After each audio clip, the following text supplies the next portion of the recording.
আচার্য চনকের মতে এই ৭ ধরনের মেয়েকে কখনোই বিয়ে করা উচিত নয়। যদি আপনি এই ধরনের মেয়েকে বিয়ে করেন তাহলে আপনার জীবন জলে পুড়ে শেষ হয়ে যাবে। ১. কোনো মস্তিষ্ক ছাড়া সৌন্দর্য। সাধারণত পুরুষরা বুদ্ধিমত্তার চেয়ে একজন মহিলার চেহারার উপর ভিত্তি করে তাদের জীবনসঙ্গী বেছে নেয়। আচার্য চনক পুরুষদের এমন নারীকে বিয়ে করা থেকে সতর্ক থাকতে বলছেন যারা দেখতে সুন্দর কিন্তু তাদের মধ্যে কোনো সাধারণ জ্ঞান নেই। ২. ঘৃণা এবং অভদ্র। একজন লোকের এমন কোনো মহিলাকে বিয়ে করার প্রয়োজন নেই যদি সেই মহিলাটি অভদ্র হয়। হতে পারে সে মহিলা বাহির থেকে দেখতে অনেক সুন্দর, কিন্তু আচার্য চনকের এই ধরনের মহিলাদের থেকে পুরুষদের সব সময় দূরে থাকতে বলছেন, কারণ এই ধরনের মহিলারা স্বামীকে সারা জীবন নির্যাতন করে। ৩. যে সমস্ত মহিলারা মিথ্যা বলেন।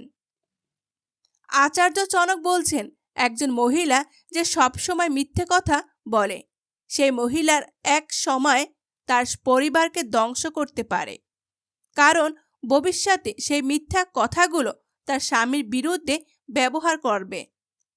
সে সারা জীবন তার স্বামী এবং পরিবারকে মিথ্যে কথা বলবে।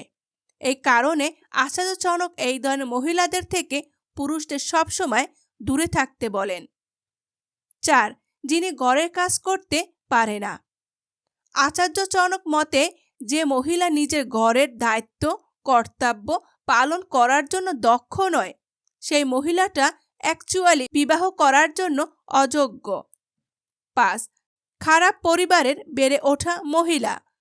একজন মহিলার সাথে গাঁটছড়া বাঁধার আগে আচার্য চনক তার অতীত সম্পর্কে ভালো করে জানার পরামর্শ দিয়েছেন। একটি মেয়ের ঘর ভাঙার সম্ভাবনা বেশি থাকে যদি তার পরিবার খারাপ হয়, যদি তার পরিবার মানুষদের চরিত্র খারাপ হয়। ৬. খারাপ প্রকৃতির মহিলা। একজন দুষ্ট চরিত্রের মহিলা সে তার স্বামীর সঙ্গে সম্পর্ক ছিন্ন করতে বেশি সময় নেবে না। সে খুব সহজেই তার স্বামীর সঙ্গে সম্পর্ক ছিন্ন করতে পারে। অতএব একজন পুরুষ হিসেবে এই ধরনের খারাপ প্রকৃতির মেয়েদের থেকে সবসময় দূরে থাকা উচিত। না হলে হয়তো বৈবাহিক জীবনে অশান্তি, এমনকি আপনার জীবনে ডিভোর্সের ঘটনাও ঘটতে পারে।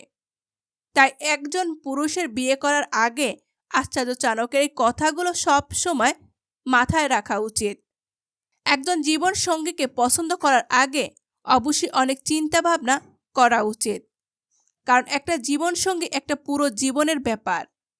তাই জীবনের এত বড় ডিসিশন নেওয়ার আগে অবশ্যই আমাদের চিন্তা ভাবনা করে নিতে হবে। আশা করি ভিডিওতে কথাগুলো আপনাদের অনেক কাজে লাগবে। ভিডিও ভালো লাগলে অবশ্যই আমাদের পাশে থাকবেন। ভালো থাকবেন, সুস্থ থাকবেন। আল্লাহ হাফেজ।